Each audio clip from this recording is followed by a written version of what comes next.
a scholar, a doctor, a school principal. The life lessons of these inspirational educators are building legacies that enrich us all.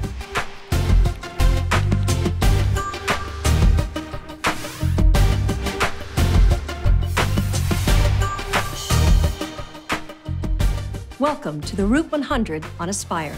I'm Suzanne Malveaux, anchor of CNN's Newsroom International and a proud honoree of the Route 100. I'm also honored to be your host for this groundbreaking series on Aspire, where I'll introduce you to some of the most intriguing honorees from the Root.com's list of the 100 most influential African-American leaders, innovators, and tastemakers, all between the ages of 25 and 45. They are the next generation of voices and visionaries. This episode explores the lives of three honorees who are paving the way for change and inspiring a new generation through their work. The Root's Omar Wasso talks with Khalil Gibran Muhammad, Olajide Williams, and Steve Perry about the legacy of their work and its impact on future generations. Our first guest personifies the motto, "Knowledge is power."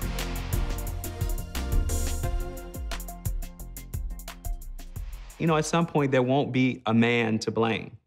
And we'll have to look in the mirror and take responsibility for the world that we've inherited. A noted scholar and director of New York's Schomburg Center for Research in Black Culture, Khalil Gibran Muhammad is the author of the award-winning book, The Condemnation of Blackness: Race, Crime, and the Making of Modern Urban America. As an expert in the racial politics of criminal law, Muhammad has made a name for himself, speaking out against New York City's stop and frisk policy and the Trayvon Martin shooting. The great-grandson of the Nation of Islam leader Elijah Muhammad, Khalil Gibran Muhammad is creating his own legacy in American history through his tireless work on behalf of the Black community. You once said that you grew up when the war on drugs was making its full impact and that you were a child of that moment. What did you mean by that? I meant that if you were a 15-year-old growing up in Chicago, you were privy to very aggressive police tactics. They gave full license to officers to question where you were going, not unlike stop and frisk today. Several times as a kid, I remember being asked, why are you out? Where are you going? Where do you live? And what made it particularly impactful to me was that oftentimes I was in the company of older friends who happened to be white, and I was the focus of attention. And so that planted seeds of frustration, of curiosity, wondering why is this happening. How has the war on drugs shaped your generation, our generation? In the early 1980s, I remember spending summers in New York City with my father. He lived in Fort Greene and then in Brooklyn, and you could actually see crack vials on streets.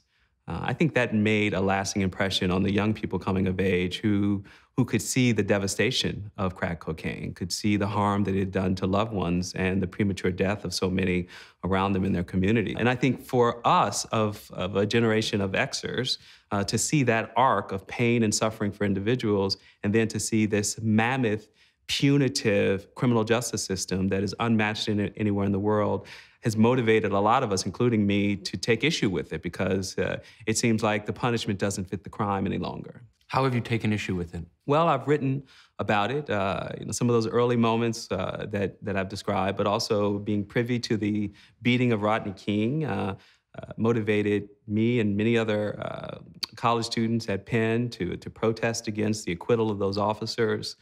To later witness calls for criminal justice reform in the case of the O.J. Simpson trial, having nothing to do with guilt or innocence, the simple fact that if a guilty man did in fact walk free in that moment, the notion that somehow this was the line in the sand to make sure that the criminal justice system would fix the possibility that murderers got away with it, it was a joke to me. I mean, just a long litany from Scottsboro, trial of the 1930s to the present, and seeing Black men railroaded in the criminal justice system was a huge conflict and contradiction in most white people's understanding of injustice in the system.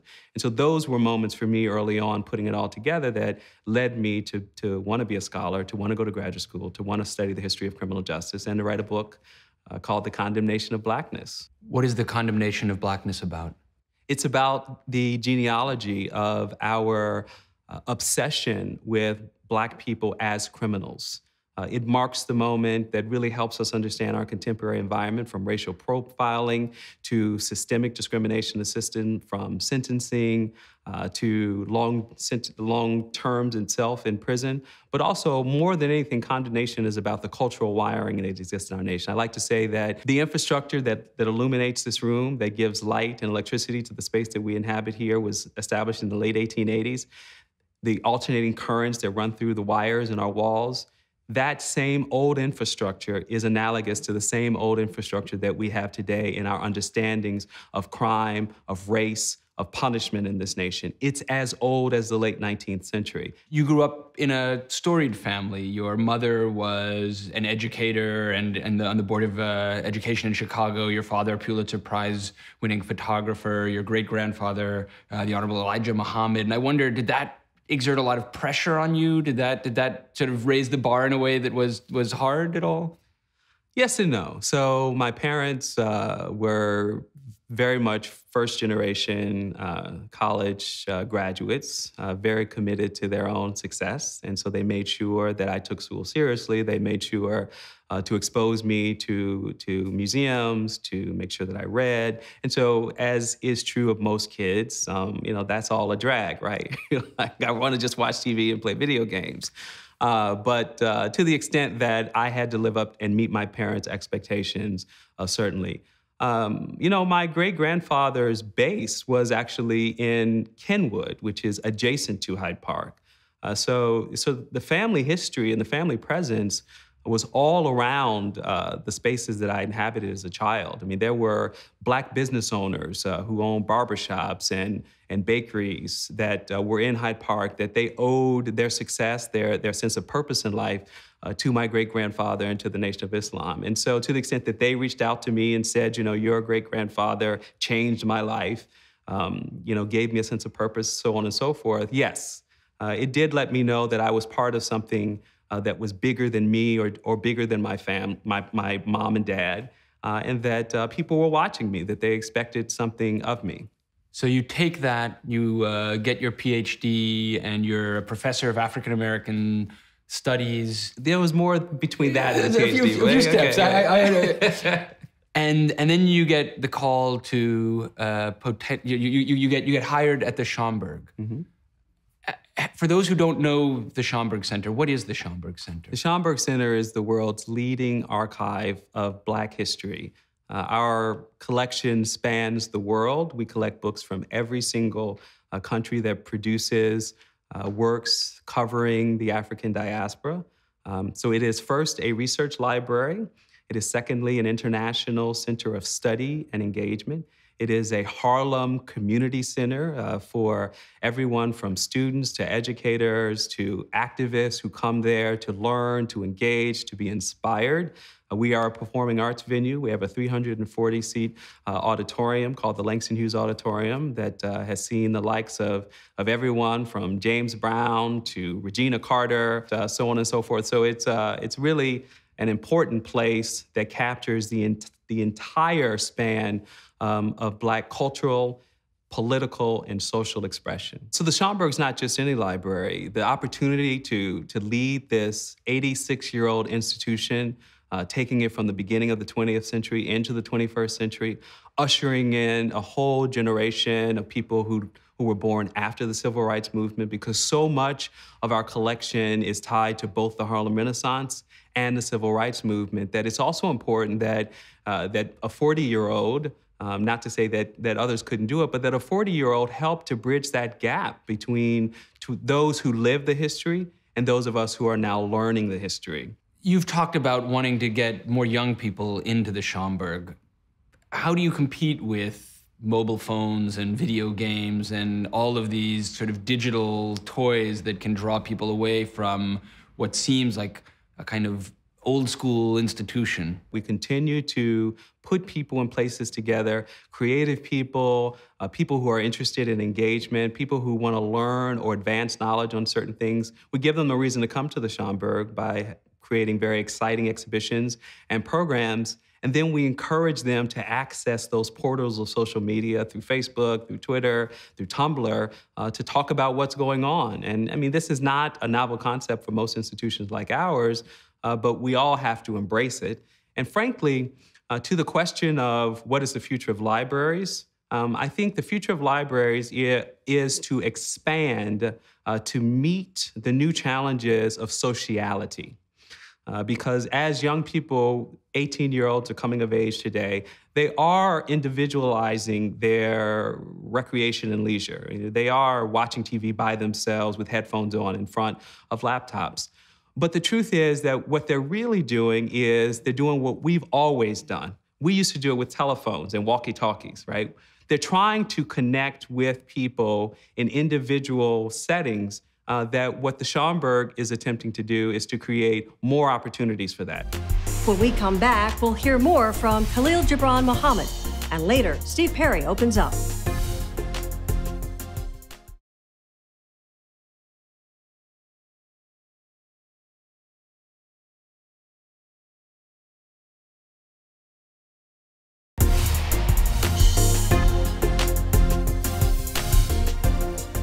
How do you reconcile the tension between the opportunity available to you in the private sector and the kinds of public service work you've done? That's a great question. So I have a lot of friends who went to Wharton School of Business undergraduate, came out making lots of money. Everyone wanted to go to Goldman Sachs. It was the creme de la creme of investment banking and opportunities. I was never that kid. I was always interested enough in matching my talents with a passion, but not so avaricious that I would do it at any cost. And I don't hate on my friends. You know, they're senior executives in various financial companies and other professional pursuits. But I just wasn't that person. And I do remember a moment where I was leaving public accounting, going into graduate school. I said to my mom, look, I want to go to graduate school. What do you think? She says, you're never going to make any money as a teacher. You've got a great career. Why don't you stick with it? And I said, it's not about that. So I don't know that I'm a rare bird. I think there are a lot of creatives of our generation who feel the same way. In my opinion, not enough of us. And I think, frankly, the calculation about financial success or economic success as the gold standard and measure of how people come to define the American dream in this country is part of the problem. It's why we have so much inequality. It's a legacy of that shift in profit-taking for corporate America that moved us from a CEO making 30 times a line worker in business 30 years ago to today where it's 300 to 1. And obviously, as a student of economics, as a student of history, that's something that I know now. I didn't know it then. But I see part of my job is educating younger people so that they don't have a singular concept of success and that they recognize that some of that economic success is at the expense of many, many others. One of the things that distinguishes the folks on the Route 100 is that they are an emerging generation of leaders. And I wonder, how do you see your style of leadership or your kind of obligations as a leader as different from a prior generation? I think that we have the challenges of really moving into positions of leadership at a scale that, frankly, Black people have not experienced yet. We're just about beyond the firsts. Even as in the 1980s, so many firsts in positions of political leadership as elected officials representing various constituencies around the country. Of course, we're very underrepresented in governorships and senatorships. So there are a lot of firsts left to be had. But I think that the novelty is over. And so I think the challenge is that we will inherit it. At some point, there won't be a man to blame. And we'll have to look in the mirror and take responsibility for the world that we've inherited. We've got a world that's growing darker and bleaker for people, particularly for young people. This is the first generation, as you well know, who are less likely to do as well as their parents. And so if we are the emerging leaders, what are we going to do to make a difference for those young people? And it ain't going to be being, totally beholden to the status quo. There's got to be some significant changes that happen in this country. And, I want to help create the space for those emerging leaders who don't have the bully pulpit of the Schomburg or carrying the traditions of speaking truth to power like our civil rights leaders. I want to give them more space to be able to operate. What do you think the keys to your success have been? A big smile,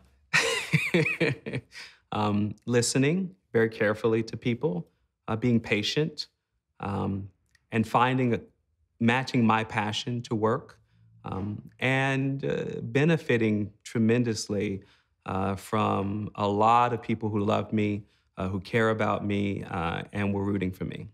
So I wonder, what do you aspire to? I think that for our generation, we have to be flexible. We have to be able to respond to need in this world that demands new innovation and skill, new forms of learning. And so I just aspire to have the basic ability to respond to the call of duty when that call is given. When we come back, Dr. Olajide Williams gives Omar his prescription for success.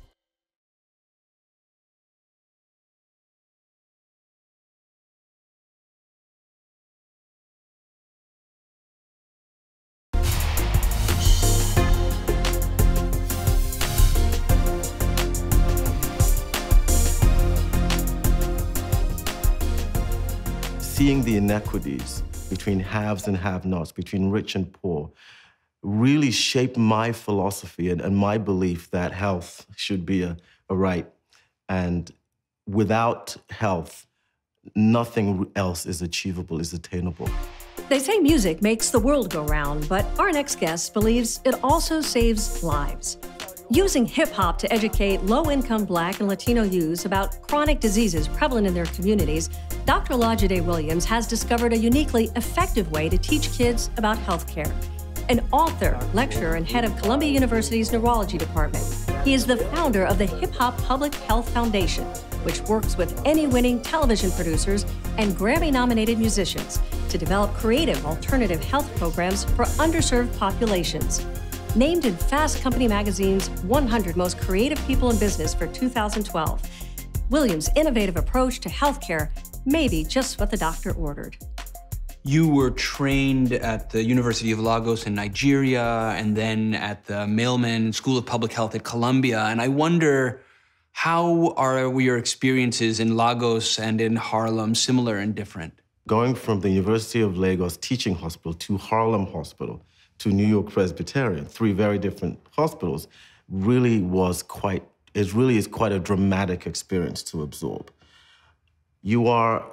I've been witness to the most abject poverty and the most deplorable and desperate health systems, to a health system that caters for who's who in the world. And then I've also been witness to a health system that caters for the poor people in the greatest country on earth. Seeing the inequities between haves and have-nots, between rich and poor, really shaped my philosophy and my belief that health should be a right. And without health, nothing else is achievable, is attainable. You once said that hunger leads to obesity. What do you mean by that? So it's one of the interesting paradoxes in public health. I had a patient once, and she was very poor, and she barely survived, and she had several children. So she just wanted to get through each day. She wanted to find food for her children. So what happens in this situation is that you have a poor person who gets a few dollars, perhaps every couple of weeks. And so what does she do? She lives in a very obesogenic environment, but she's poor. What are her food options? What are her choices? Her choices are the fast food restaurant, the bodega, the dollar menu. And so she goes to these fast food restaurants and she purchases these very high-fat, unhealthy foods just because they're cheap for herself and for her children.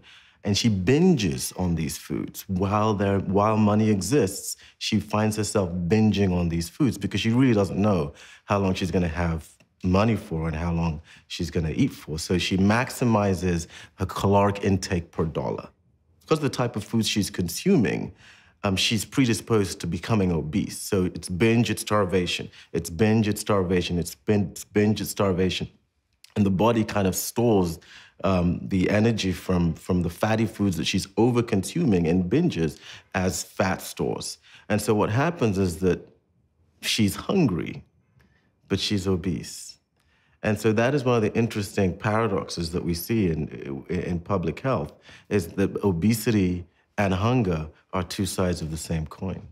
You're clearly very passionate about public health. How do you get other people who aren't necessarily taking care of themselves excited about their own health?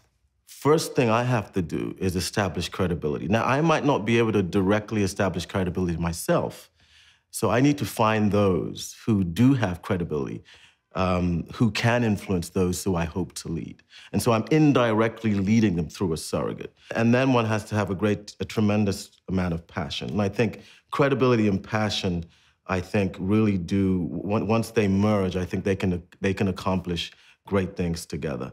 So for me, I think in order to influence people to do the right thing, I think, one, you have to understand the context in which people are living. And one, you have to understand the culture in which people exist. And then you have to make sure that you have credible sources, credible vehicles that can actually carry those motivational messages and have the ability to inspire those to, again, do a lot with little, and also emphasize the importance of health. What is Hip Hop Heals? So Hip Hop Heals is one of the programs that we developed to really engage children around healthy behaviors. And we came up collaboratively with music as the medium, with music as the optimal vehicle through which to transmit our messages and empower children to engage in healthier lives. Why music? Music has great ability to help us retain knowledge, retain information. And there's a physiological basis for that. And so we realized that music could be a potential medium to really engage and empower children to live healthier lives. We could put whatever program we wanted, whether it was learning about stroke, to learning how to live a healthier life, to learning how to stop smoking, to learning how to handle your grandparent with Alzheimer's disease. We realized that music could be a model. And so we created our hip-hop programs using hip-hop music to deliver our messages. And we decided, based, again, through a collaborative approach with our student board of directors, to create a multimedia platform through which we were delivering hip-hop infused messages. You have a nickname of the Hip Hop MD. So were you the guy? Dougie gave me that nickname. So were you the guy rapping these health messages? Well, Dougie gave me the nickname, the Hip Hop Doc, Hip Hop MD. Dougie forced me to pick up the mic. I'm a neurologist, I'm a professor at Columbia, and so I'm a big hip hop fan. I love hip hop, and I'm a big hip hop historian. But it was Doug, we used to go to the studio with Doug. This is Dougie Fresh. Dougie Fresh. We'd go to the studio, we'd make music, we would work with our student advisory board, we'd work with our team to engineer the type of songs that we wanted. And then one day, Doug just looked at me and goes, you should jump on this song, Doug. You should jump on the track, Doug. Doug, jump on the track. And I was really nervous. And I have another one of my producers, Artie Green, who came into the office one day. He said, Doc, I wrote you a rhyme. I was like, oh my God, you wrote me a rhyme. What are my patients gonna say? My patients gonna say if they see me on YouTube rapping. So I said, all right, let me hear what you wrote. And so he actually created the Hip Hop Heals anthem. And he wanted a bunch of us to jump on the track. And so I rehearsed. And I actually kind of got the knack of it. Can you share a little with us? Oh my God. Okay, you need good music? No problem, I'll do it. I was blessed and I don't want to lose it. For the kids, I'm a positive influence. You see, I've been where they be now, so I see how they influenced by the streets now, so it's time to expect. When everything's negative, then what you expect? Because we all get respect. It's coming, don't worry, I'm gonna get there. Okay, let me just wrap it up, okay. It's time to take back our youth and step. Hip Hop Heals, that's the... I should have practiced before I came here. I should have practiced. If I knew you guys were gonna spring this on me, I would have practiced. I would have practiced the 5 P's. Proper preparation prevents poor performance. Coming up next, Omar talks more with the hip-hop doctor, Olajide Williams.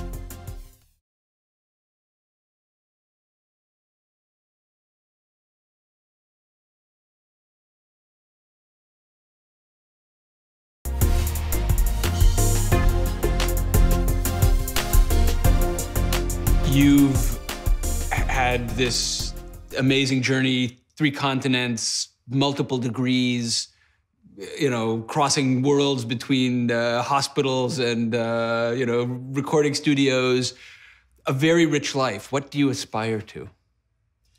You know, honestly, every time I wake up, all I want to do, it sounds simple, but all I want to do is make sure I maximize the day by giving it my all. There's a lot more to all of us that we haven't discovered yet. I think our capabilities are limitless. We just have to turn our eyes inwards and search for the greatness inside ourselves. So I'm continuing to grow. I'm continuing to learn about myself, but it's all guided around one mission. And my mission is to change lives, is to touch lives, is to inspire lives.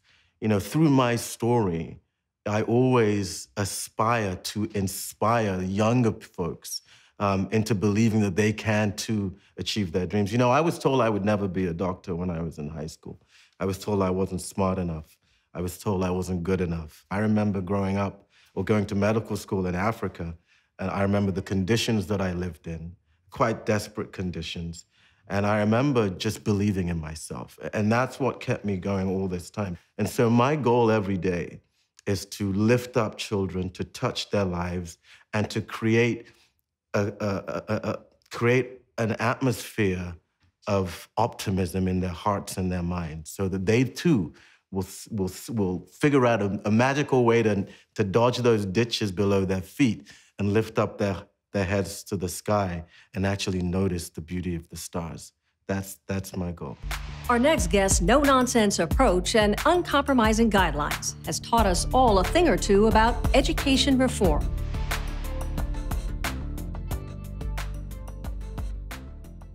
There's no such thing as an achievement gap. It's not like these kids can't achieve. It's an access gap. For me, the belief is that if I can give more children access, I can create more freed children. Steve Perry, founder of Capital Preparatory Magnet School in Hartford, Connecticut, knows all too well the disadvantages poor children face when it comes to receiving quality instruction. Born into poverty, Perry has made it his life goal to ensure that all students, regardless of race and class, have access to effective teachers and a college education. His methods appear to be working. Perry's Capital Prep has been recognized by U.S. News and World Report as one of America's best high schools. A CNN contributor and author of Push Has Come to Shove, Getting Our Kids the Education They Deserve, Perry is redefining our definition of academic success. You have described yourself as being the 3rd generation born into poverty. Can you give us a little bit of a sense of how that experience shaped you? It's mostly in retrospect that I think about growing up, because I had a lot of fun growing up. When you live in public housing, the prerequisite for living there, in addition to being poor, is that you have to have children. So it was like Oz for kids. It's just kids everywhere. And because our parents were either working or doing something they weren't supposed to be doing, it was always someone to play something with. Poverty didn't really mean anything to me in that context. It didn't set in. And in fact, there was we wore poverty like it was a badge of honor. Like, yeah, we live in the projects, we'll beat you up. Say something. People didn't say anything. So it was pretty cool to be poor. Most of my aunts and uncles dropped out of high school. The last 2 graduated. My father dropped out, depending on his story, I don't know when actually the last day of school was for him, but I'm guessing around 14. Presuming that he was really even going before that. And my mother, she was pregnant by 15, and I was born on her 16th birthday.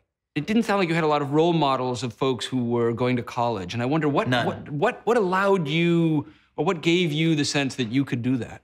I knew that the other stuff wasn't for me. A lot of my friends sold drugs. I wasn't morally against it. It just didn't seem like a cool thing to do, stand outside in the cold. I wasn't very interested in that. One of the things I felt like people felt that I couldn't do was school. I always felt that there were people who believed that it wasn't something that I could do in the representation of what I was. And I went through life thinking that I wasn't smart. I thought I was dumb. As a matter of fact, in elementary school, I stayed back. I was left back in the 3rd grade because it was so much fun. I figured I'd do it twice. And I got in a lot of trouble growing up, all through elementary school and all the way through. But I didn't grow big enough to be a professional athlete, though I wanted to be. The other things that I saw in front of me were there. I didn't know what school was. I just knew that it seemed like a reasonable way out. And I remember my first week in college, Thursday of the first week, I thought, oh, shoot, I'm out of stuff. I used everything I learned in high school. I'm so done. But I didn't want to go back to the projects. And I didn't know what was on the other side, but it all seemed like it was better than what I had. I wish there was a lot of thought that went into it. It just seemed like the best route out. Coming up next, Steve Perry gets personal.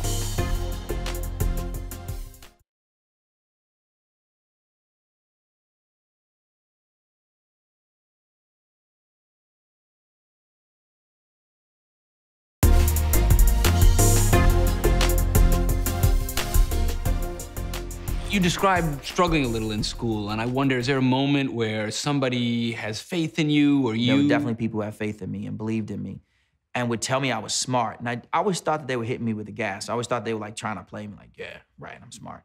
I remember one time an English teacher recommending me for a summer writing scholarship at Choate. Like, man, stop playing. I don't write. A lot of what I do and did was to show people, just to prove to people that they were stupid for ever doubting specifically me and then people like me. Kids who just so happened to be born in a different womb than somebody else. And that womb lived in a different apartment than somebody else. And that apartment was in a different community. But that's it. That's all. There's no other distinguishing characteristics. They're both kids. I just wanted to prove that it could be done and then drop the mic and walk away. But you don't walk away and you don't drop the mic. In some ways, you keep going back on stage and pushing yourself. And so it's like, is there a moment where you decide, oh, I want to be an educator? I feel like a lot of people don't know they're slaves.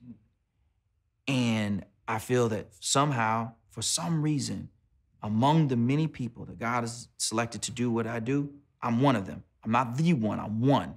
And there are times where it would definitely be easier professionally to do something else. And for me, there's nothing else that seems more fun than being involved with kids. I don't really even like adults.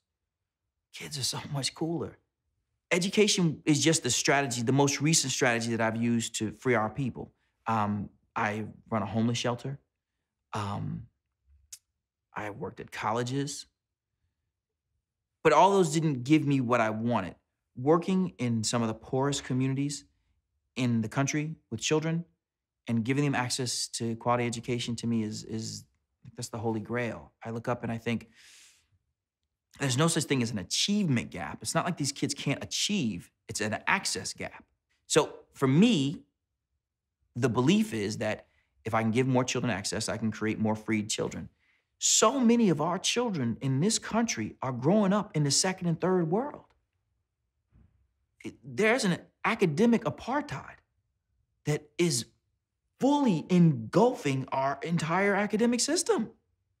It's a real deal. It is absolute apartheid. Well, if I and my team can create schools that are in the gutter and can give these kids access, those kids are gonna be unbeatable because they're just a tougher stock. I was in Asbury Park. It's an interesting town in New Jersey. But I was there and I was watching as these 2 kids who were about the same age as my sons were out playing by themselves, far away from any adults. And I was thinking, man, my sons don't even go to the bathroom without me there. They're usually within arm's length of me or my wife, right? And these kids are out here, just out. If somebody can grab hold of them and put them in a good school, inherent toughness that they've had to develop, the capacity to survive, plus education, unbeatable. Absolutely unbeatable. A class of people that are gonna be the most powerful Americans that anyone's ever seen. You start Capital Preparatory Magnet School to try and counter some of what you see. I remember having a conversation in which I told someone that I was gonna open a school in Hartford, which at the time had a 29% graduation rate. That's not really a graduation. That's like, if that were a hospital, that'd just be a mortality rate, right? Right. So I remember telling them that I was gonna open a school that's gonna send every single graduate onto a 4-year college. Dude laughed at me, like straight up laughed in my face. Yeah. This black dude looked at me and said, "You're out of your damn mind. There's no way those kids in that city are gonna do that." And I'm looking at him and I'm thinking, like, is there a hand up your back? Right. What are you talking about? You're one of those kids. Your kids look like those kids, stupid. And he was adamant. I thought, wow. And believe it or not, if you tell somebody something enough, they can believe it. But for some reason, I just felt like he was wrong. And at the very least, I felt like I could run a school at least as bad as the other schools. I felt like I could suck like them too. I could do a little more style, you know? So that was how I sold it. How I sold the idea of opening Capital Prep is, we ain't even gonna be that good anyway. I'm not even joking. I sat down with legislators and everyone like, yeah, man, I don't know how we're gonna do this thing. We're probably not gonna send that many kids to college anyway. And that's what I did. And so what I had to do to make myself so small, so I would get in these meetings with these men who were older than me and, you know, who were like, I guess, the guy that I was supposed, you know, a bunch of ring kissing. I kept thinking, just humble yourself, just humble yourself. And I just kept doing it. I just said, just gotta humble yourself, because if you humble yourself, then it'll happen. And I just kept humbling myself and thinking, if I make myself so small that even our people won't find me as a threat, then they'll let me open a school. And so was that hard as a guy who's used to being hard charging to shrink yourself down? It felt at times impossible because my instincts were different. Yeah. Because I wanted to harm these people, like physically harm them, because I knew what they were doing. There were thousands of children who were being hurt every single day by their inertia, by their unwillingness to just let. You run the worst school system in the state with the greatest achievement gap in the country. And you're beefing with me about this stuff? Really? My kids are gonna go to a good school, I know that. And your kids are gonna go to a good school. But there's 25,000 children. That's a lot of kids, man, who didn't do anything to anybody but be born. And I believe in them. Like, I believe that we can win. So what it's done is now, there ain't nothing small about this. This mess is as hearty as possible. You damn right. Steve Perry's vision for the future when we return.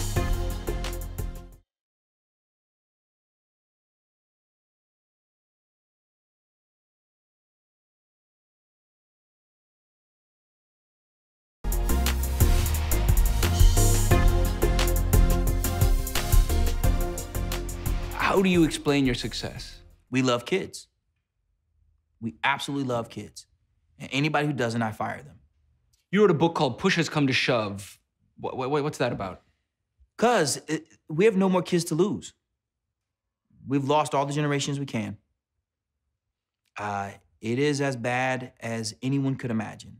If you set your mind, if you just thought to the worst possible situations that our children could be encountering, we're there. And we've been there. So there that now feels normal. We've actually come to accept there. We drive around these communities and say, yeah, that's what it should look like.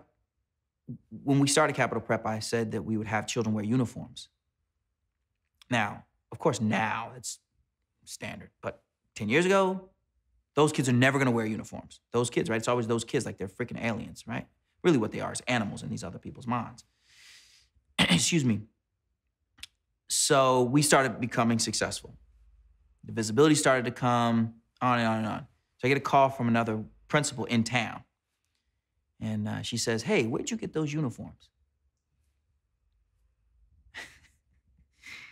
And I paused because I thought, of all the things to ask me, really, of all the things to ask me about, we've had visitors from all over the country, all over the world. Romania, just this past year. No, I'm sorry, Armenia, last year. China, South Korea. I'm big in South Korea, recognize. And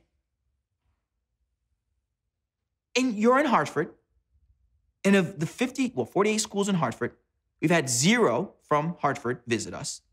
And the first phone call I get is a wardrobe call? Are you serious? This is a costume call? So I said to her, well, I could tell you where we get the uniforms, but that's not gonna solve your problems. I said, Superman's power is not in his cape. You could dress like us, but you can't be like us until you are like us. She said, okay. But what's the name of the company again? I said, you know what? Here's the number. Give them a call. We believed in our kids. We absolutely believed in them. And as a result, they believe in themselves. If you'd ask any child, go all the way down to pre-K, if they're going to college, the answer is yes. I mean, they wouldn't even think about it. They look at you like you were stupid. Like, who is this guy? Who brought him here? Like, why is he asking stupid questions? And if I was with you, they'd look at me like, am I supposed to answer this question? Yeah, answer it. He doesn't know better. It's just sometimes when people say, I want to come in and talk to your kids about going to college. Really, my kids. You want to talk to my kids? How about this? Why don't you go to one of those elite prep schools and talk to them about going to college? Because see, here's the thing. We send a higher percentage of kids to college than they do. So they might need you to talk to them because you ain't beating 100%. You're sort of doing your dream job, it seems like. And I wonder, what do you aspire to? It just all has changed now. Now my principal's chair feels too small. You know, for a while I took offense when people say, oh man, you too big to be a principal, you're on TV. I'm like, what are you talking about? That's so stupid. Like, what does TV have to do? Like, what is no. It's not because of that. I feel like now, I don't feel like God wants me to be comfortable there anymore. I feel like he has shrunk my chair and it doesn't feel good to sit there anymore.